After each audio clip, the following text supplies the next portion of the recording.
طاقت ایکسرسائز کیوں نہیں خرچ کرتے؟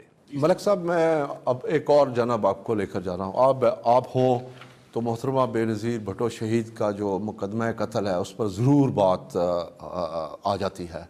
حال ہی میں ایک مبینہ خودکش حملہ کی ایک کلپ منظر عام پر آئی جس میں وہ یہ کہہ رہا ہے کہ وہ اس سازش کا حصہ نہیں تھا. تو آپ کا تجزیہ کیا کہتا ہے؟ حقائق کیا ہیں؟ جی تھینک یو سر. میرا آپ نے بڑا اچھا کوشچن کیا. میں اس کے اوپر بڑی ڈیٹیل سے ایکسپریس اسٹیٹمنٹ دے چکا ہوں. میں تھوڑا سا اس کا پس منظر بتانا چاہوں گا.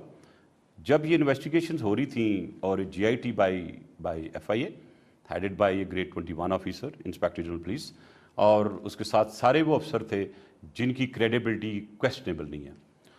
اس میں جب یہ انویسٹیگیشن ہوئی، اس سے پہلے بھی سٹیٹمنٹ ہو چکی تھی میجسٹریٹ سے جو پنجاب حکومت نے بنائی ہوئی تھی، اور اس میں اور جو ایف آئی کی انویسٹیگیشن اس میں ایک چیز بڑی کامن تھی کہ ان کی 164 کی سٹیٹمنٹ تھی حسنین گل کی اور رفاقت کی، اور انہوں نے یہ کہا کہ یہ دو سوسائڈ بمبر تھے، ایک بلال تھا اور ایک اکرام اللہ تھا. یہ ان کے آ کے ادھر رہے تھے جو بلال، اور انہوں نے پھر ہم نے تھرو دیئر شوز باقاعدہ ڈی این اے حاصل کیا تھا، امریکہ سے اس کی کلیئرنس کروائی، دیکھی اس کی، اور یہ ثابت ہوا کہ اس وقت بلال واز دا ون ہو ایکسپلوڈڈ. اور انہی کی سٹیٹمنٹ کے مطابق ایک بندہ تھا جس کا نام تھا عباد الرحمان، جو کہ ان کا ہینڈلر تھا.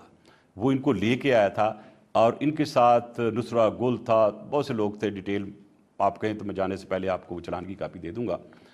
یہ میرن شاہ سے چل کے کھوڑا خٹک میں آئے، اور کھوڑا خٹک سے یہ ڈائیو میں بیٹھ کے جب پنڈی بس سٹاپ پہ آتے ہیں تو ان کو حسنین گل اور رفاقت لیتے ہیں، اور یہ اکرام اللہ بھی وہیں ہوتا ہے.